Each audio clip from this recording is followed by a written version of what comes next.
This is Rod Shannon of ShanManEntertainment, and you're listening to Tidewater Waves.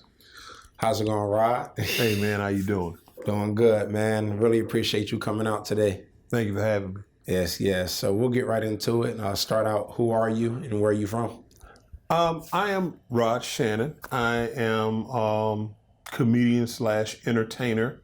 I'm originally from Greenville, Mississippi, small town in the state of Mississippi, in the Mississippi Delta, where you normally hear about when it comes to entertainment there. It has to do with blues. But I like blues, but that's just not really a genre of music that I get into. I'm more into New Orleans style brass, jazz, go-go. Yeah. Okay, DC. Yeah, DC go-go. Yes, I sir. love it. Yes, sir. Because it's got a lot of percussion in it. I'm a percussionist. So it's got all the drums, percussion, congas, and timbales and things of that nature. So, and that's what I do.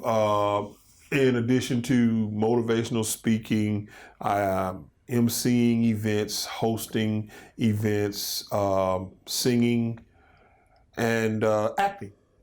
So yeah, those are the things that I encompass with ShanManEntertainment. Okay. And I know you touched on the music, but how did you get into the acting part? Well, back in the day in school, I don't think they do it as much as they used to now. But when I was in school, we used to do plays.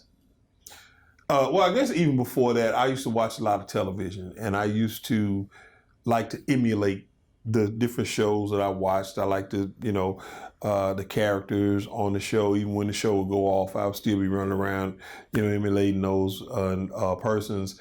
And then we had the plays at school and also at church.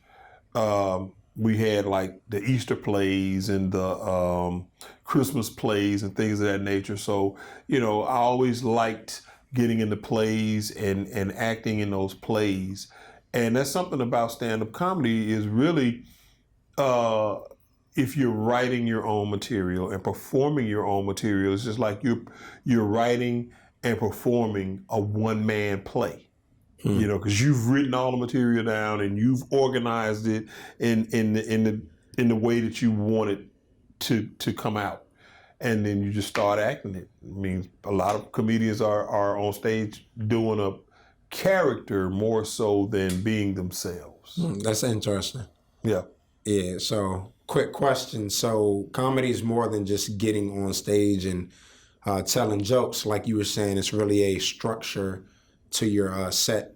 So you can speak a little bit more about that and, what it really takes to get on stage and organize everything. Yeah, man, it's really, as my grandmother would say, more than a notion, because it's an art. You would think that, say like me and you were sitting here right now, we're having a conversation. And we're just kicking it or whatever. And I'm going to say something funny and we fall out and laugh. You might say something funny, we fall out and laugh. Or if it's a group of people in here, that's one thing. But when people are coming to a venue, they're not expected to talk. Right. They're just coming in and listen to you. So you got to have something to say to them. And it's got to be well structured and well thought out, because if it's not, and you know how we do, we'll let you know if we like it or not. You know what I mean? For so sure, yeah. You got to be prepared. And so if you're not prepared, you just get up there trying to wing it, it's not going to work, because there's so many factors that are involved.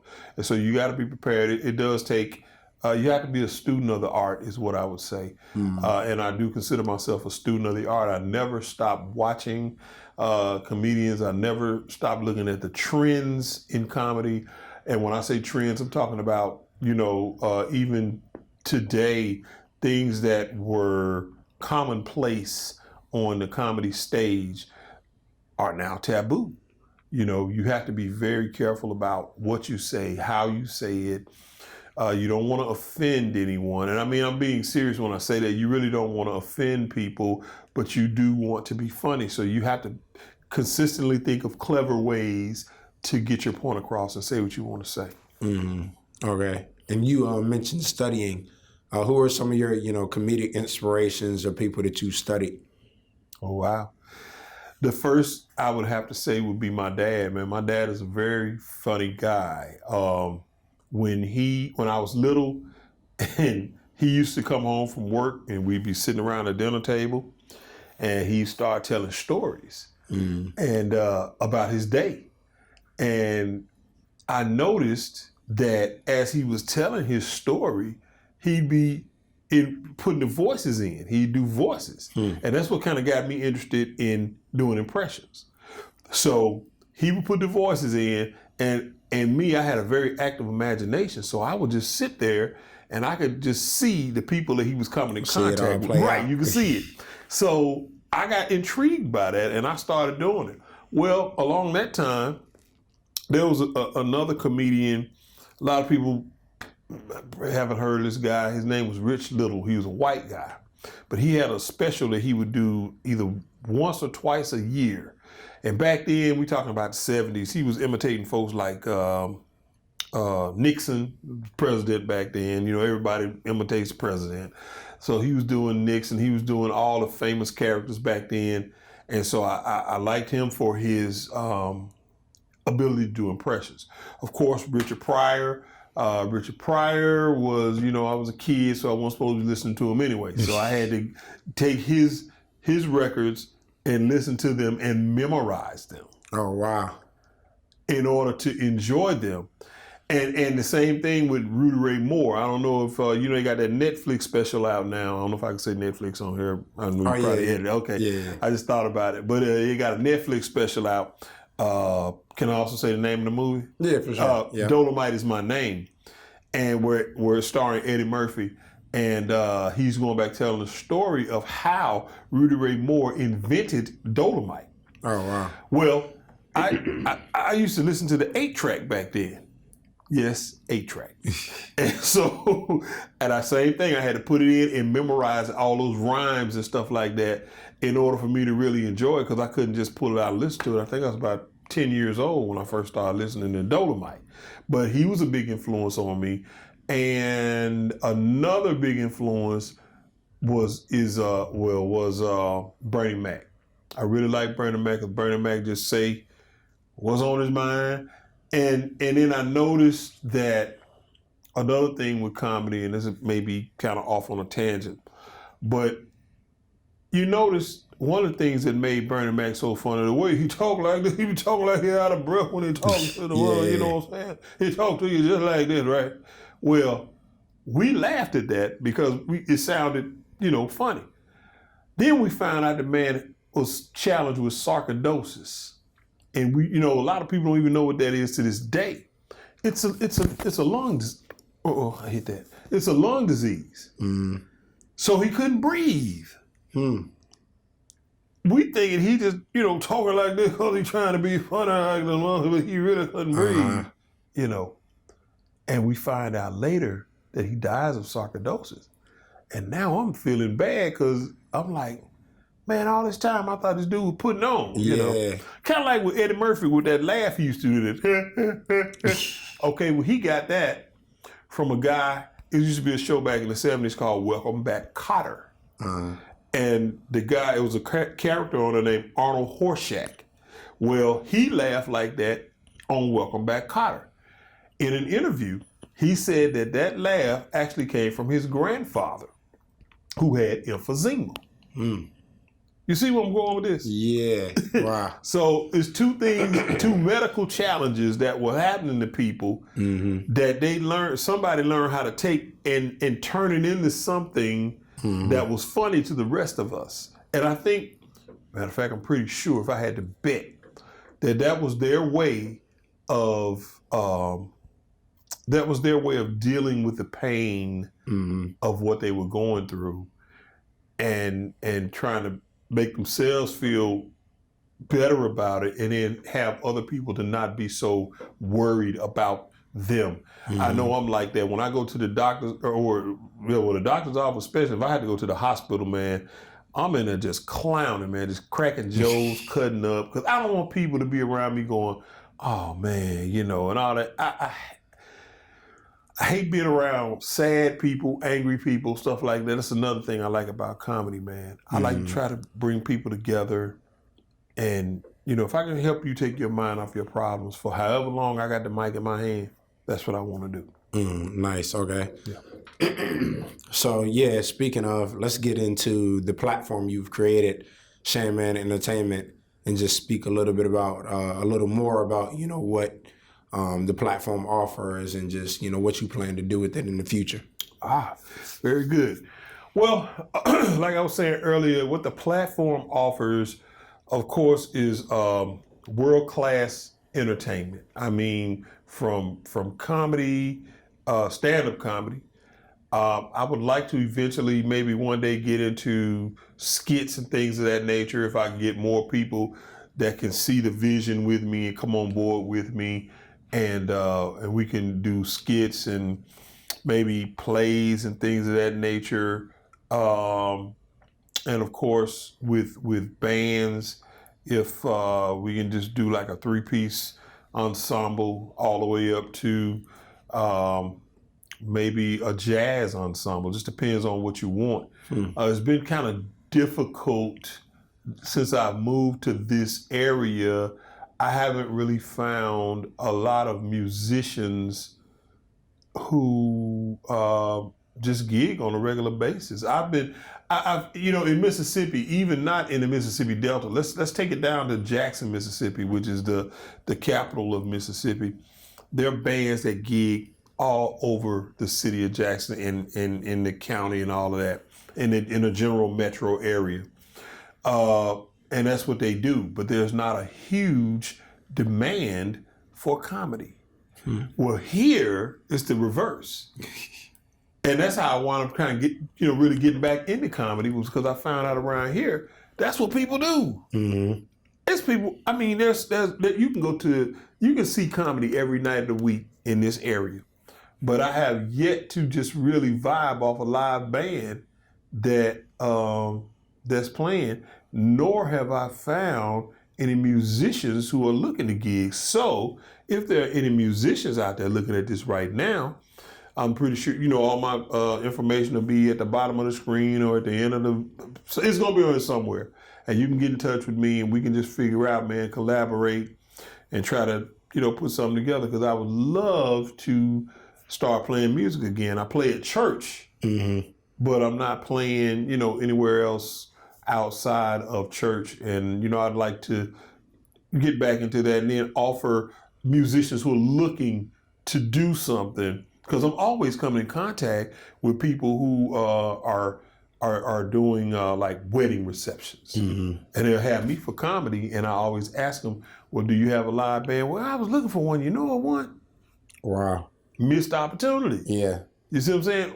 Because I don't have a band, So that's what I'm looking to do. Also, in terms of acting, I'm not really sure about getting in contact with people who are doing community plays around here. That was another thing that I did a lot of back in Mississippi, was community plays. Haven't found anyone in this area yet. Maybe I just don't know where to look. But I want to get back into community plays. We offer, actors for community plays and things of that nature. So what the basis, just to wrap everything up, ShanManEntertainment offers anything that deals with entertainment. Oh, I forgot about motivational speaking. We do motivational speaking as well. I have a story to tell by the time this is produced, 54 years of life on this earth. I've been through some stuff. I know a thing or two because I've seen a thing or two. Please don't sue me, farmers. But yeah, and I can definitely attest to that. I've seen some things. I got a story to tell. And I have people on my team. My wife, prime example. I have to give her a shout out. Here's a woman who started out in the cotton fields of Mississippi. She actually chopped cotton at 4 and 5 years old. Wow. And at this age right now, she's a school superintendent with a PhD. So, and in between the 4 and 5-year-old girl that was chopping cotton and the something-year-old woman. You got to do it. Don't get in trouble. Between those two, there have been a lot of people. And what I mean by people is the fact that she evolved from that little girl to, small child, to a teenager, to a young adult, to an adult, to, to a mother, a wife, all those different things. And so she has experience in the challenges that she's had to face in her chosen profession. Because we all go through challenges in whatever it is that we decide to do. She has a story to tell. My mother, basically the same type of thing. She was in education 38 years until she decided to retire. And once she retired, she started being a consultant. So she's on the team. She's got a story to tell, and right now it's kind of a family thing, but I'm always looking to branch out to other people. Mm-hmm. Okay. Nice. Well, yeah, if you're listening, definitely reach out. The information will be listed below. Also, you mentioned, theater a few times, and I just really want you to touch on the difference between like TV acting and just the, what's the word I'm looking for? Not rush, but just, it's a lot more personable and just, being able to connect with the audience and in front of the lights. Yes. Theater acting and television and film acting are really two different animals. And just to give you an idea of what I'm talking about, 2 weeks ago, I was in New York and I filmed a movie in New York. It's a short indie film entitled The Holiday Bouncer, in which I was the main character. I was the bouncer. And what happened was the family, how we have these gatherings and we have certain relatives who come who we kind of wish sometimes they didn't come, but they came anyway. Or they got a time limit. Yeah, they got a time limit. And they can't leave with nothing because they ain't bring nothing. Right. And Smokey will say, "You didn't put in on this, man." 100%. So they try to leave with all the plates and, try to take a bottle of liquor with them or, something like that. Well, they hire me to keep these folks out, right? And it was a bunch of funny dialogue in between all that. But the beauty of it for me was when I remembered, hey, man, this is a movie. So you don't have to remember all your lines at one time. See, in theater, what happens is you go for 2 weeks, what they call on book. So that means you get the script and they let you hold a book in your hand while you got what they call blocking. So they'll tell you, okay, you're standing here when you deliver this line, then you walk over here and you got to turn this way. And if the camera's facing this way, you have to always be facing the camera. You never turn your back to the camera. You never turn your back to I keep saying camera. In theater, there's no camera a lot of times. So you never turn your back to the audience. So if you need to turn and face this way, you're not going to turn around and turn your back to the audience. You're going to turn this way. If you got to turn back this way, you turn back like this. Whereas in television and movies, you have different camera angles. You might have camera 1 right here, camera 2 may be over here, camera 3 is over here, so it doesn't matter because they're going to catch. Right, they're going to capture all of it and edit. And like I said, you have to learn your entire script, basically the entire play, because let's say if you and I are in a scene together and we have dialogue, I got to know when to come in, so I got to know what you're going to say. Yeah. A lot of times in theater, you don't have a table read. A table read is where you come in, you sit down. We're not worried about blocking. We're not worried about anything but just reading through the lines just to see how you interpret what you read. That's the main thing about acting. A lot of times, a good director will let you read through and let you put your personality into it. And then what they'll do is they'll come back and they'll kind of steer you to where their vision is. A lot of times, the actor and the director are not too far off. If they are, then maybe some other stuff going on. But it's been my experience that when I work with directors, I like to talk with them first and and see what their vision is. You know, tell me some background about this character, and that's something else about me. I try not to take a role unless I can see myself in that role.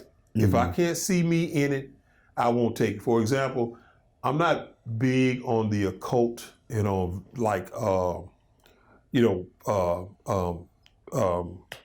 the word I'm looking for? The vampire movie, the Twilight, the scary movies and stuff like that. I'm not into that. Okay. The horror movies. That's it. I'm not into horror movies. I don't want my name associated with them. Here again, if that's what you're into, that's what you're into. But as for me, I don't even want to be associated with something like that. That's just me. Okay. I used to watch them some, and I've changed my worldview on a couple of things, so I don't even watch them. And like I said, I don't come against it for other people, but I know I won't act in one or produce one or anything like that. But the point I'm trying to make is because I can't see myself in anything like that. I just can't see me. Where is the Rod Shannon in this character? If I can't see the Rod Shannon in this character, I can't play it. Gotcha. Okay. Do you ever are you ever like afraid of getting typecast?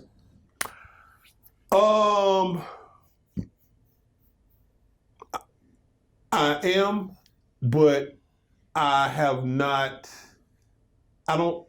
When I say I am, because it's easy to do. You know, I'm the big guy. You know what I'm saying? I can look scary and mean when I want to, and I can get put into that role. I never want to be the villain. I've never been the villain, believe it or not. Never been the villain in anything that I've played in. And I don't want to be the guy who, when we need a big, bald, black guy to be a villain or a thug or, you know, whatever. I don't want to be that guy every time. You know, sometimes I want to ride in on the white horse too. That's more my style, actually. Is the hero, you know. That's my thing. But you know, it's always a concern because there's so many good actors out there who have made it, and the furthest they've made it is that character to the point to where, like, prime example, Jimmy Walker. He will forever be J.J. Evans. Period. To the point that even when he's billed somewhere, he's billed as Jimmy J.J. Walker. Yeah. You know, I don't want to be like that. Or another one who comes to mind for me is Alfonso Ribeiro, if I pronounced that correctly. You know, he's Carlton. I don't care what he plays in, what he does. He's hosted, and he does a great job. I've seen him host, it's a game show with the cards. Card Sharks, I think is the name of it. Yeah, he hosts that show. He's been on a couple of other sitcoms beyond The Fresh Prince. But at the end of the day, when you see that man, the first word come out your mouth is Carlton. You know, Layla Roshan. You might not know her by that name, but if I say Sunshine, see what you did. I didn't know who was that. Yeah. See what I'm saying? All I do is say Sun, because I remember when Boomerang came out. You know, they had Harlem Nights had just, you know, came out in '89. So Boomerang came out in like '92, if I'm not mistaken, about 91, 92, somewhere like that. And when she was walking that dog, you know, everybody was just looking. They showed her from the back first. Then when they showed her face, the whole theater said, Sunshine. Just like that.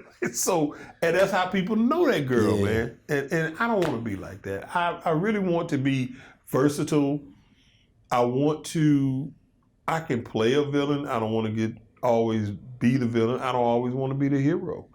I'm getting in an age now where I'm probably that cool old uncle, or that OG who's calmed down now, you know, and I'm trying to talk sense to these youngsters. Although I never lived a street life, but I can, I can do like the other actors. I go ahead and I study. You get a guy who'll take you out and they'll show you, hey man, this is how they operate out here. Now, you got to be with me so they'll know you cool. If you come here by yourself, you ain't gonna make it. That type thing.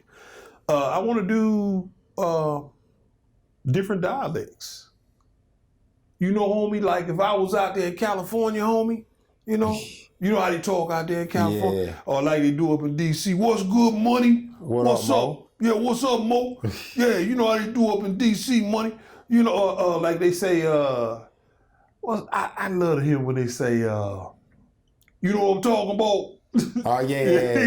You know what I'm talking about? Baltimore. Yeah, Baltimore and all that is True, not yeah. what I'm talking about. What I'm talking about, but you need a voice coach for all that kind of stuff. If you really don't pay attention to how they talk. So, but yeah, to answer your question, that is a concern of mine is getting typecast. I want to be able to read for all different types of parts.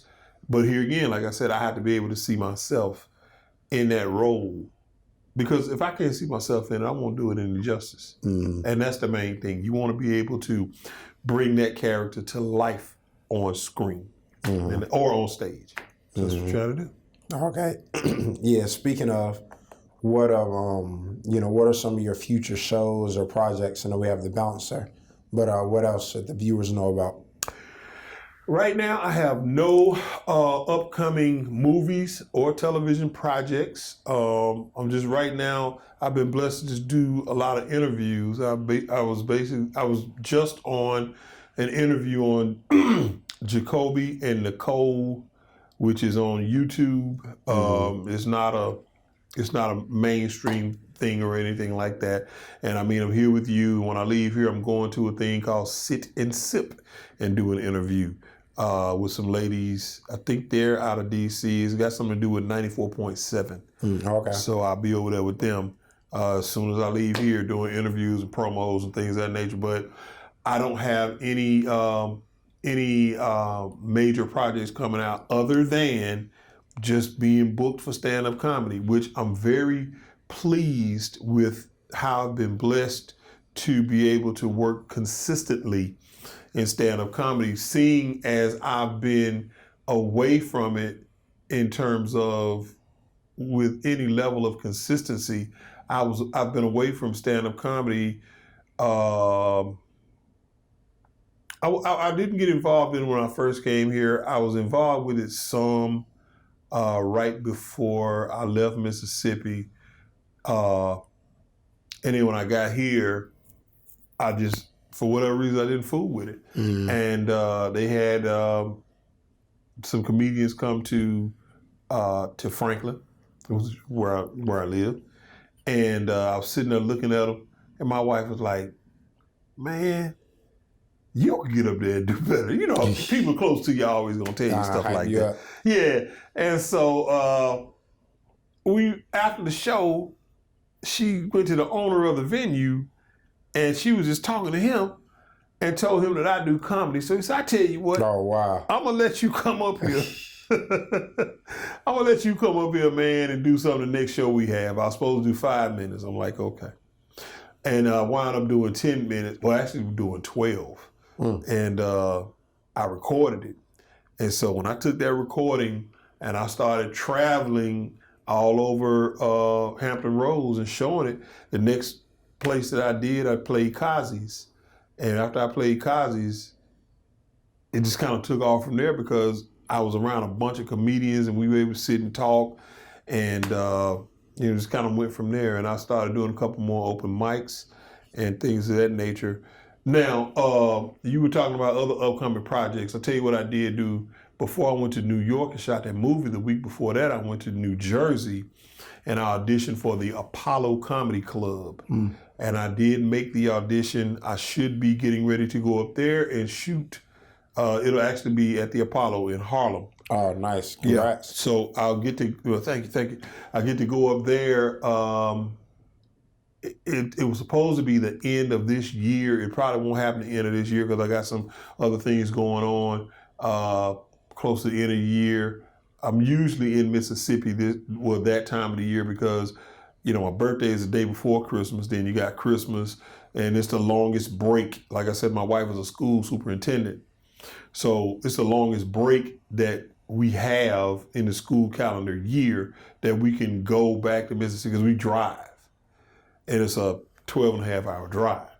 So we don't have to just go and turn. Like, to go for Thanksgiving is almost ludicrous because they don't get out to Wednesday evening. Yeah. And we had to drive all night. There you go. We drive all night just to try to stay up and eat dinner and then go to sleep. You know what I'm saying? And then get right back up and get on the road. That's crazy. So we don't do Thanksgiving in Mississippi. We do it here.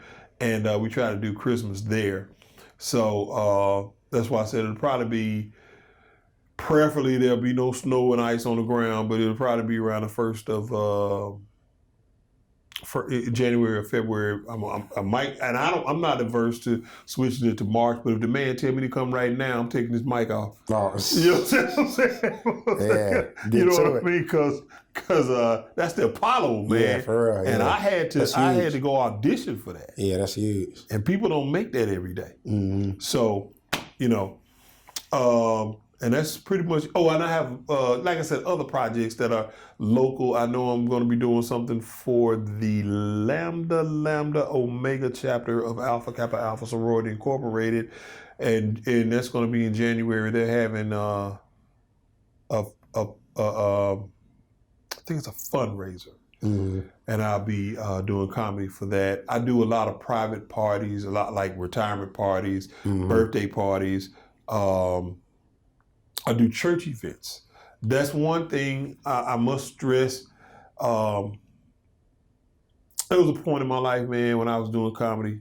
I told you who I idolize, right? So you already got an idea of their comedy and that used to be my thing, man. But as I got older, I found that it's the clean comics that work consistently. The ones who talk about any and everything, they work a lot.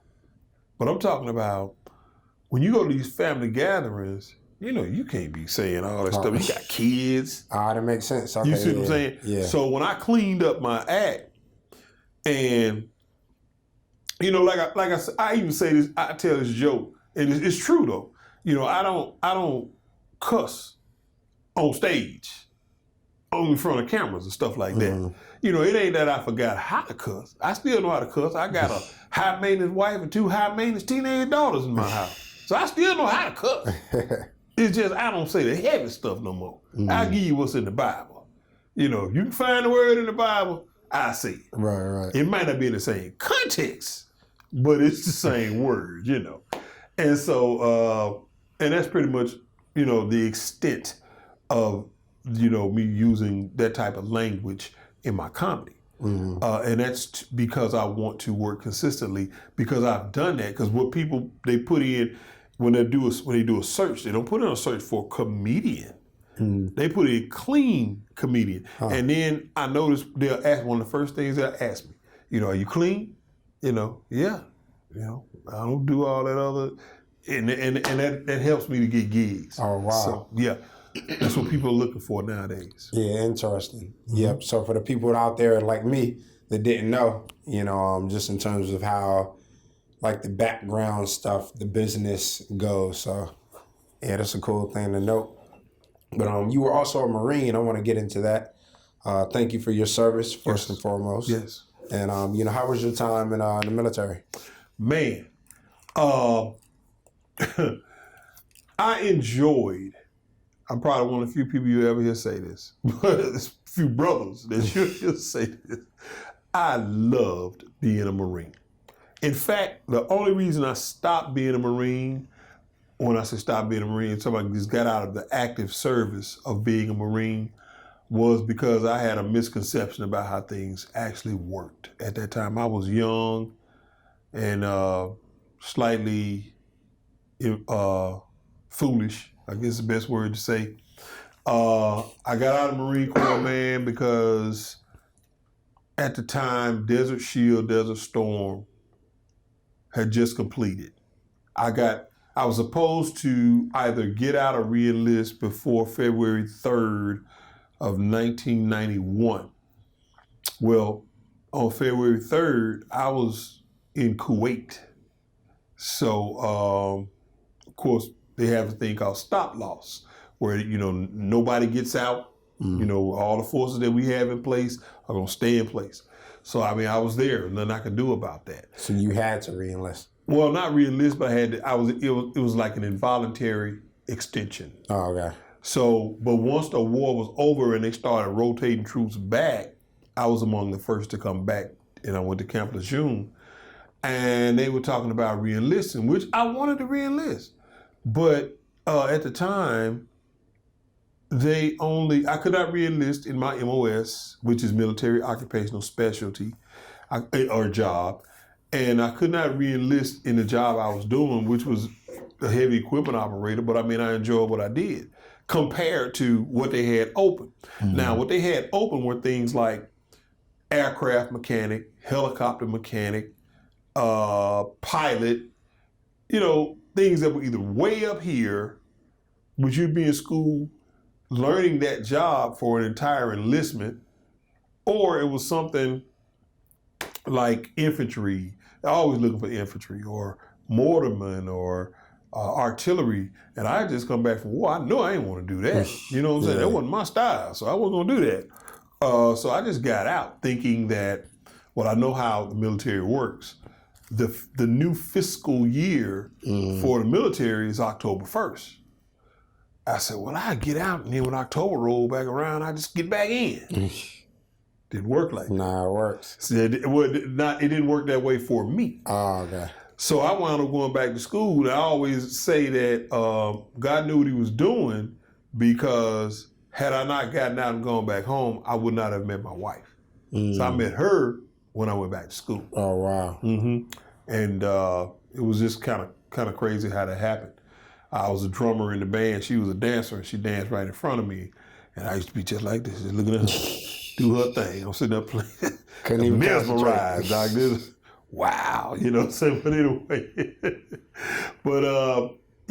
and even at that, it wasn't like we were college sweethearts. She had a boyfriend at the time, and I wasn't trying to be new about his boyfriend at that time. I'm just, whatever. So. And then 20 years later, man, after, we graduated from that college, I ran into her 20 years later, and, we had been through all types of life events. And I was like, look, I let you get away the first time. I ain't letting you get away this time. Let's do it. Oh, no, you ain't going nowhere this time. No, sir. Yeah, that's serious. Yeah, it was serious, bro. Yeah. I said, you ain't going another further until you got my last name. And that's what happened. So here we are. Okay. Yeah. Dope. Yeah. I was about to say, okay, that was the Marine Corps, because you did ask about the whole military thing. So I get out, I go back to school, but I'm missing serving. So I meet a guy. He was in the Army National Guard band, and I'm like, wait a minute, the Army has a band around here? He said, yeah. I said, man, what I got to do to get in that band? He said, well, back then, at that time, they did OJT, on the job training. All you had to do was go audition. If you were good enough, if you were already in the Army National Guard, they'll switch your MOS to that band. You just get in the band, boom, switch your unit, brother. And then you learn on the job to earn that MOS. And I came in through that way. And that's what I did, man. I got out of the Marine Corps and I got in the Army National Guard. The only reason I got out of the band was to be a recruiter. And when I finished recruiting, I went back to the band, and that's why I stayed until I was officially released from duty November 21st of last year. Oh, okay. Yeah. Just recent. Just recent. And the only reason I got released was because of medical stuff. To look at me, I know you can't tell that, but that's a lot going on with me medically. And so that's another reason I like comedy too, because it helps to take my mind off of stuff as well. But yeah, so the whole time I was in, man, I enjoyed it, because going to drill was just going to band practice or going to perform. Yeah. And I'm making the same money as the guy who's out there sleeping on the ground, crawling on the ground. Yeah. But I'm staying in a plush hotel. Okay. A lot of times we're traveling. I went to, one summer we went to La Paz, Bolivia, and then we went to Brasilia, Brazil. and we played for the kings and presidents of those two places. So we stayed in a palace. Yeah. You understand? Yeah. And I was like old boy on Coming to America. Wipers, I have to do nothing, See, I see why you said you loved it. Loved it, man. Yeah, it's not. I mean, the few the proud. Yeah, well, that was the Marine Corps side of the house. I mean, the Marine Corps. Now we didn't get that plush life like that. The Marine Corps, the Marine Corps, because the Marine Corps teaches you to take the worst and make the best of it. So all the equipment that we had, it wasn't brand new equipment. It was hand-me-down stuff that the Army said, well, we can't fix this no more. The Marine Corps said, good, give it to us. So we take it. I don't know how we do it, but we fix it, make it work, and do a better job. Yeah. I just leave it at that. Do a better job. Yeah. Nice. So that was it. And then, like I said, I was finished with military service. I wasn't gonna do anything. I wanted to stay a Marine, but the closest unit, Marine Corps wise, that they had to me was artillery. And I already told you I wasn't gonna do artillery, so I was done. And once I found out about this Army band, that changed my entire worldview. And like I said, I got out of Marine Corps, got in the Army, National Guard, and the rest is history. So, and that's where I remained until last year. Okay. Man of many trades. Oh, I've also been a police officer. Really? Okay. Yeah. Was that how'd that work out? Because you say you just got out last year, or? I just got out the Guard last year. Guard, okay. I was a police officer for 8 years, and that was from That was before 96. you went to the Guard. No, I was actually in the Guard. Because the Guard is the 2 weeks of, how do they say it? 2 weeks a year, 2 days a month. The weekend, one weekend a month, 1 weekend a month, 2 weeks a year. That's what the Guard is. Gotcha. So that's what I did for the Guard. So the rest of the time I was a police officer. Oh wow. And man, I'm gonna tell you what I enjoyed. I was hardcore, just police officer, 30 for 28 days, and then for 2 days I get to go and smile and have fun and play music, and that was my relaxation as well. Because where I was, I couldn't just. One thing I learned a long time: you can't police people and party with them too. Yeah, you can't do it because they're not gonna take you seriously when you're trying to police them because you can just party with them. So I never partied in my town. I always policed in my town, and I go somewhere else to party. So that's kind of how that worked out. Yeah. Okay. And where can the people find you? Again, you can give your information, your Instagram, social media, whatever. Okay. My Facebook is it's going to be facebook.com/ShanManEntertain. So it's ShanManEntertain.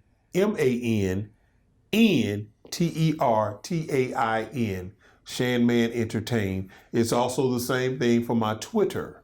Now, for my Instagram, it's ShanManEntertainment, just as it says, ShanManEnter,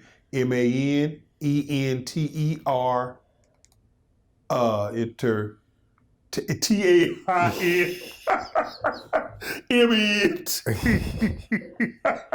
ShanManEntertainment. And what else? I'm leaving out something. Oh, Gmail, same thing, ShanManEntertainment@gmail.com. And then if you go on my Instagram, you'll see and my Twitter, you'll see the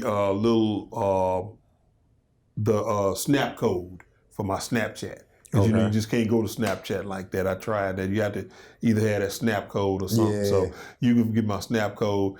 And YouTube. Now, YouTube is different. It's youtube.com/Rod Shannon. And so I think that's it. So we've done Facebook, Instagram, Twitter, Snapchat, Gmail, and YouTube. That's it. Cool. No Twitter? Yeah, the Twitter. Remember I told you it was the same thing with ShanManEntertainment. Oh, okay, gotcha. Yeah, gotcha. Phone number, 757-744-4468. I take texts and phone calls. So Nice. that's it. Yeah, we appreciate you coming out. Man, definitely. Yeah. Right, Shannon the man. ShanManEntertainment. There it is. Yes, Thank sir. you so much, man, for having me. I really appreciate it, man. And like I said, I hope that, for those of you viewing this right now, my one parting shot for any of you is, man, I don't care how old you are, it's never too late. It's never too late to do anything. I've been wanting to be an entertainer since I got in double digits, okay, in age. And I mean, I'm just really starting to see this thing come to fruition at 54.